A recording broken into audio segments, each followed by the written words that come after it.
Pour moi, c'est faux. Oui. C'est faux. Ah non, pas du tout. D'accord, pas d'accord. Imposer, le mot est trop fort. Non, suggère très fort, parce qu'APM sait qu'on est dans le vrai avec le codev.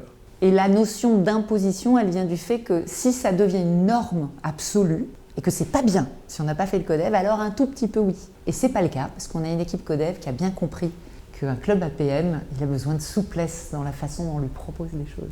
Je trouve que c'est une merveilleuse idée parce que nous, on l'a adapté, puis on l'a surtout adopté, le codev, qui a amené une dynamique totalement différente dans le club, et qui permet évidemment de créer des liens, qui permet aussi d'avoir une compréhension beaucoup plus vaste, beaucoup plus grande des autres membres du groupe. L'APM incite, mais je ne crois pas qu'on soit obligé de le faire au sein de son club. Effectivement, le codev fait partie de la proposition pour les adhérents. Moi, il n'y a pas d'imposition quelle qu'elle soit pour qui que ce soit, même si l'APM a l'intention d'intégrer le codev dans l'offre. C'est une démarche assez intime et personnelle qui peut se matérialiser dans les clubs sous les propositions, les impulsions des animateurs, des présidents, des adhérents. Et donc c'est une démarche qui est assez libre en fait. Personnellement, moi, le codev fait partie intégrante de la proposition auprès des adhérents. Disons que l'APM a mis le codev en place